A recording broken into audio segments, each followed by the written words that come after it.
We have learned some details about the PS5 Pro for the past few weeks, including specs and the requirements for developers to earn the PS5 Pro Enhanced label in their games. However, the question would be what changes will developers implement as these are not enforced, and how many developers will implement enhanced versions of their games. The latest episode of the Broken Silicon podcast in the Moore's Law is Dead YouTube channel speculates that Sony will have to provide an easy way for developers to enhance games, as it's one of the reasons the PS5 Pro can be too powerful in comparison to the current PS5, according to the guest in the podcast, a developer who has worked on the Elder Scrolls series. He elaborated that developers are currently working on games that will be out for the next 5 years, including next-gen games, and they can have a hardware change all of a sudden as they need to plan and budget to work on enhancements. He also mentioned that Sony is in a very different position than when they were in the PS3 days, and is a lot more developer friendly now, which is why the new console needs to be designed with those economics in mind. PSSR Sony DLSS-like tech is said to be developed with this in mind, as it's being made for a specific hardware and with total control over the API, making it an easier implementation than AMD's FSR. Moore's Law instead was one of the channels that leaked the specs for the mid-gen console, so some of these could certainly be true, but we'll have to wait and see what those enhanced implementations will look like. Do you think developers will be drawn to make enhanced ports for the new PS5 console? Sound off in the comments. Welcome to Hype for Games. Here are more gaming news that you need to know. Last week we talked about how the Stellar Blade director was teasing a possible sequel to the action-adventure game, but he was kind of joking about it. Regardless of whether they are looking into a sequel or not, it seems they are getting ready for their next game, as per several positions opened under their new project recruitment website. They are looking for a technical artist, character artist, animator and designer, among other open positions on the South Korean developer. The job descriptions give us an idea that they are targeting for a AAA project that will still be science fiction and action RPG. It's also built with Unreal Engine just like a Stellar Blade, but it won't be exclusive to PS5 as they are looking to make a cross-platform title that works on console, PC and mobile. Shift Up currently consists of 260 developers and they enjoy benefits such as getting a free PS5, according to analyst Daniel Ahmad on Twitter. That happened after the game was revealed on the 2021 PlayStation Showcase, where studio CEO Hon-tae Kim made that decision so that everyone on the team could play the game when it's released this April 26. What would you like the next project from Shift Up to be? Share with us in the comments. Next we have a new report by Newzoo where they provide the status of PC and console gaming in 2024, and it seems new games may have issues finding an audience as they are busy playing older games. They showed a top 10 ranking based on the monthly average users for each platform, and console and PC gamers are playing games between 7 to 9 years old on average, with the Switch being close to 4 years.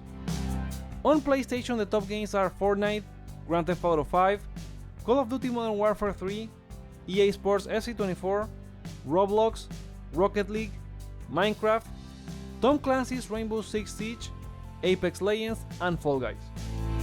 Taking into account all 4 platforms, the types of games that are the top choice for users are platform games such as Fortnite or Roblox that offer community and creation options, annual franchise releases like EA Sports or Call of Duty, competitive multiplayer such as Rocket League, and sandbox games such as GTA 5, Minecraft or The Sims.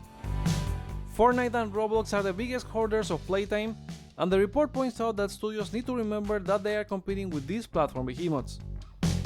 Switch being the platform where newer games are played is the only platform that includes 6 first-party titles, including Zelda Tears of the Kingdom, Super Mario Bros. Wonder, Mario Kart 8, Pokémon Scarlet and Violet, Animal Crossing New Horizon, and Super Smash Bros. Ultimate.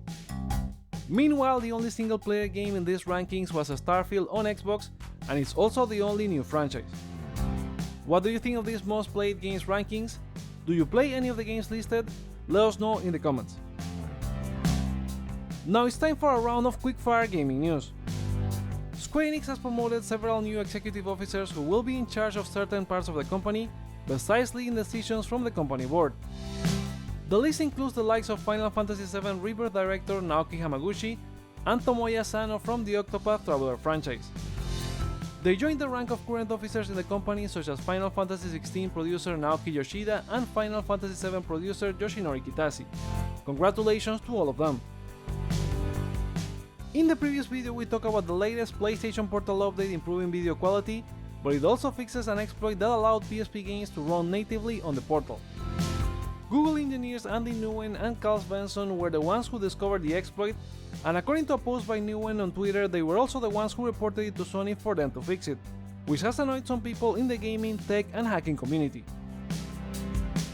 There's still uncertainty over a Star Wars Knights of the Old Republic remake after the silence that has gone on since its announcement in 2021 and the switcheroo of developers from Aspyr Media to Saber Interactive. Despite that, Saber Interactive CEO Matthew Kark spoke in an interview with IGN, saying that, and I quote, "It's clear and obvious that we're working on this, it's been in the press numerous times. What I will say is that the game is alive and well, and we're dedicated to making sure we exceed consumer expectations." Saber Interactive was sold off to a private investor by Embracer, but they are rumored to be co-working on a licensed game, which should be the Star Wars title.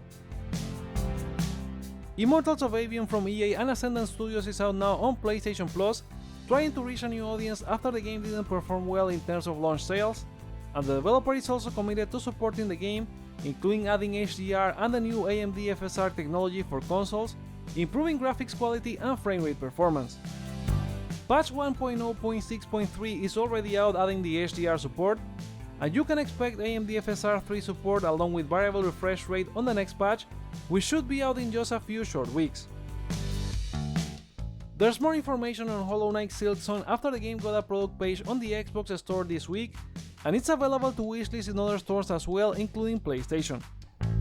The game has now been rated for ages 12 and up in South Korea as spotted by user Eroki on Resetera, and just like I've said for Silent Hill 2, a rating in South Korea indicates the game is 3 to 6 months from release, so Team Cherry's Metroidvania sequel could be out anytime from July to October. Another game getting a rating but in Brazil was Ubisoft's Star Wars Outlaws, and this follows previous ratings in South Korea and Australia over the past few weeks. The game got a T rating in Brazil, 19+ in South Korea and an M rating in Australia. We can also guess a release date based on the South Korean rating, and it's pretty similar to Hollow Knight where it could release as early as June or as late as September. We'll likely learn on this year's Summer Game Fest season, as this is one of the French publishers' marquee titles for the year.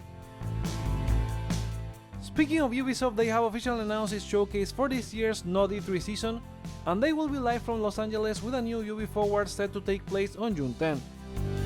They will most likely have a Star Wars Outlaws, Assassin's Creed Red, a new rumored roguelike Prince of Persia and the Prince of Persia remake, X-Defiant which was recently delayed, and they have also been doing a new Splinter Cell and a rumored Ghost Recon reboot, so they could surprise fans with this showing. Fan-made Bloodborne Karting has officially rebranded into Nightmare Kart after developer Lilith Walther was reached by Sony, making him delay the game from its January 2024 launch. With the additional time, the game will now be getting 20 racers instead of 12, 16 maps, will be free of any legal issues, and includes a campaign mode with boss fights and a versus battle mode. It launches for free this May 31st on both Steam and itch.io. And those are the PlayStation stories for today. Let me know what you think in the comments below, give this video a thumbs up or down to let me know your feedback, check out more content you may like as well, including previous leaks about PS5 Pro, and subscribe for more on PlayStation. Thank you so much for watching, my name is Joseph, this is Hype4Games, and I'll see you on the next one.